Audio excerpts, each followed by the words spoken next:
안녕하십니까. 조갑제TV 시청자 여러분, 저는 조갑제닷컴의 조세별입니다. 지금 시각은 2021년 7월 19일 오후 3시를 가리키고 있습니다. 최근 국민의힘에 전격 입당한 최재형 전 감사원장 얘기를 좀 해보려고 합니다. 자, 입당 후 지난 17일 첫 대권주자로서의 공식 일정을 가졌는데, 바로 김미애 국민의힘 의원과 함께 쓰레기 줍기 봉사 활동을 한 것이 이분의 첫 일정이었습니다. 자, 부산 해운대구 동천교 하천변에서 쓰레기 줍는 봉사 활동을 당원들과 함께 가졌는데, 여기에는 그 최 전 원장의 아내분도 함께 동행했습니다. 이걸 보면서 참 여러 가지 생각이 들었는데요. 자, 먼저 김미애 의원과 최재형 전 감사원장의 만남 자체도 굉장히 특별하죠. 저는 한마디로 감동과 감동이 만났다라고 표현하고 싶습니다. 이 두 분 다 정말 많은 미담의 주인공들이죠. 최재형 전 감사원장이야 말할 것도 없고, 이 김미애 국민의힘 의원도 어릴 적부터 정말 온갖 고생을 다한 분입니다. 15살에 그 어머니를 잃고 17살에 그 방직 공장에 들어가서 여공 생활을 했습니다. 그래서 몇 년간 악착같이 돈을 모아서 그 목돈을 가지고 포장마차 장사를 시작하기도 하고, 그렇게 아주 오랫동안 밑바닥에서부터 열심히 이렇게 돈을 모아서 29살 늦은 나이에 야간 대학에 들어가서 이 법학 공부를 했습니다. 이후 5년 동안 열심히 사법시험 준비를 해서 결국 합격을 하고 변호사가 되는데, 변호사가 되어서도 국선 변호인으로서 참 여러 약자들을 돕는 일을 아주 열심히 했던 분입니다.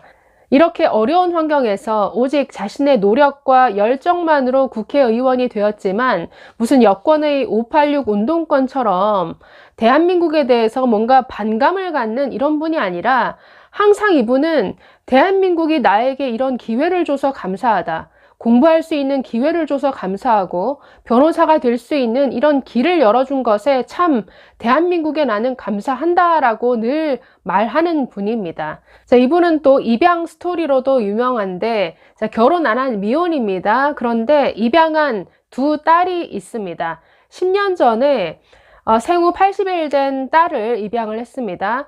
이뿐 아니라 동생이 백혈병으로 죽고 나서 그 혼자 남게 된 조카를 본인이 직접 입양해서 딸로서 키우고 있습니다.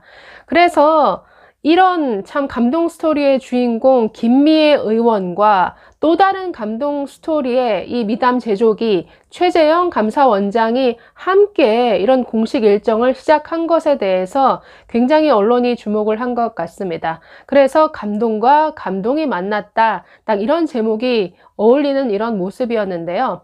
또 다른 측면에서 왜 최재형 전 원장이 이런 봉사활동을 첫 공식 일정으로 택했을까 생각을 해보면, 이분은 대권조차도 대한민국에 대한 또 다른 봉사로 여기는 것 아닌가라는 생각이 들었습니다. 자, 이분이 재헌절 전날 낸 메시지에는 대한민국 헌법을 언급을 했는데요. 제7조 1항을 언급을 했습니다. 이런 내용이죠. 공무원은 국민 전체에 대한 봉사자이며 국민에 대한 책임을 진다. 이 헌법 조항을 언급했습니다.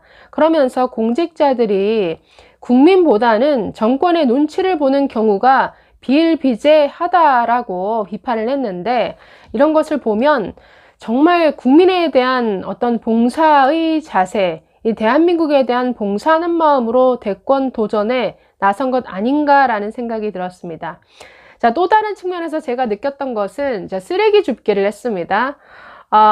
어떤 걸 느꼈냐면, 내년 대선을 그야말로 이 문재인 정부 쓰레기 대청소의 날로 뭔가 보이고 싶은 건 아닌가라는 그런 개인적 생각을 해봤습니다. 자, 이 최재형 전 원장의 이런 쓰레기 줍기 봉사활동에 대해서 참 이 최 원장의 인품을 모르는 참 쓰레기 같은 이 대깨문들은 뭐라고 황당 비판을 쏟아냈냐면, 봉사 회복이나 했나? 라고 하면서 조롱 섞인 이런 한마디로 봉사쇼라는 것이죠. 이런 비판을 쏟아냈는데 참 친문 성향의 쓰레기들 집합소 같은 커뮤니티에서는 이날의 그 행보에 대해서 봉사활동을 해보기는 했을까? 뭐 카메라가 없으면 가지도 않았을 것이다. 국민 수준을 뭐로 보고 뭐 저런 퍼포먼스를 하냐? 이런 반응들이 올라왔는데 정말 뭐 그야말로 쓰레기들의 반응이죠. 이 최재형 전 원장의 인생 스토리 하나하나를 들여다보면 이분의 삶 자체가 봉사였습니다. 이 대한민국에 대한 봉사였고 또 약자들에 대한 봉사였고 참 어려움에 처한 자들에 대한 봉사로 이어져 온 삶이었습니다. 거기에는 항상 아내도 함께 동행했었는데 이분뿐만이 아니죠. 이분의 집안 전체가 뭐 최영섭 대령이야 너무나 유명하신 분인데 이분의 가족 전체가 대한민국에 철저히 봉사해온 집안입니다. 이런 집안을 두고 봉사활동 해보기냐 했냐라고 이 비웃는 이 대깨문들의 수준이 참 그야말로 청소해야 될 쓰레기 수준인 것이죠. 최 전 원장과 김미애 의원 사이의 또 다른 공통점 하나가 바로 입양이죠. 최 전 원장은 원래 딸이 둘 있는데 그 밑으로 아들 둘을 2000년 그리고 2006년에 나란히 입양했습니다. 이 입양 과정도 그 부인 이소연 씨가 봉사활동을 하는 과정에서 만난 아이가 인연이 되어서 이렇게 입양으로까지 이어졌다라고 합니다. 그 부친인 최영석 대령이 인터뷰에서 어떻게 얘기를 했냐면 그 며느리가 서울 동대문 근처에 있던 고아들을 기르는 기관에서 봉사를 했어요. 거기서 핏덩이를 맡아 1년 정도 봉사 차원에서 키웠는데 그때 정이 많이 들었나 봐요. 그래서 결심을 한 거죠. 그렇게 받아들인 아이가 지금의 둘째 아들이에요. 내가 재영이한테 그랬어요. 내 나이가 이제 50줄에 접어드는데 괜찮겠느냐 라고요.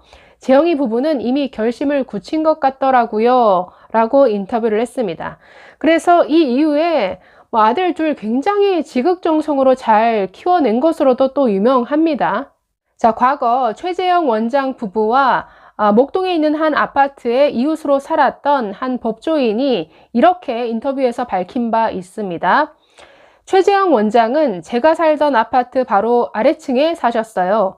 막내 아들이 초등학생 때인가 아마 그랬을 거예요. 하루는 막내 아들이 등교하면서 준비물을 두고 집을 나섰나 봐요.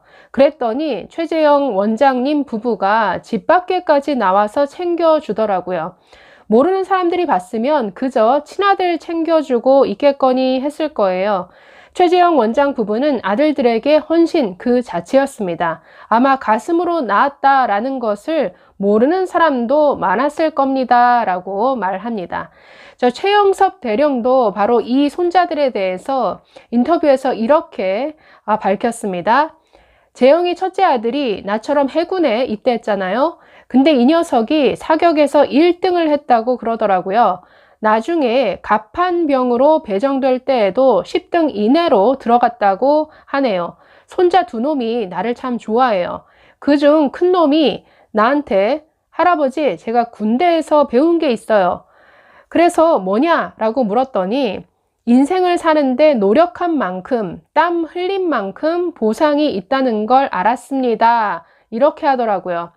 큰 놈은 손재주가 있어서 지금 패션 디자인 계통에서 일하고 있어요. 재영이 부부가 두 아들을 살뜰하게 키웠어요. 그건 내가 너무 잘 알지. 자, 이렇게 인터뷰를 통해 밝힌 바 있습니다. 이 최재형 원장의 어떤 인생 스토리를 가장 이제 기사를 통해서 아주 상세하게 접할 수 있는 내용이 바로 작년 10월호 월간조선에 나왔던 기사입니다. 자, 제목이 저렇습니다. 인간 최재형 감사원장 그 삶의 궤적, 작은 자, 보잘것없는 자를 진심으로 섬기는 사람. 이 기사 보시면 그 읽는 것 자체만으로도 참 마음이 정화가 되는 느낌입니다. 제가 이 최재형 감사원장에 대한 어떤 기사를 읽거나 방송을 할 때마다 저 스스로 참 오히려 마음이 힐링되는 느낌을 많이 받는데 그만큼 이분의 삶 자체가 참 여러 사람들에게 감동을 주는 이런 분입니다. 참 이런 분의 늘 해왔던 봉사활동을 두고 봉사활동 해보기나 했나? 라고 조롱하는 이 친문 세력들, 정말 쓰레기 대청소가 반드시 내년 대선에서 이루어져야 할 것으로 보입니다. 이 최재형 전 원장의 감동 스토리 참 많은데, 그 중에 이 친구를 업고서 등교한 사연은 많이 알려져 있죠. 그러나 그 속을 들여다보면 참 울컥되는 대목들이 많습니다. 그 부분에 대해서는 차후에 또 또다시 소개해 드리도록 하겠습니다. 감사합니다.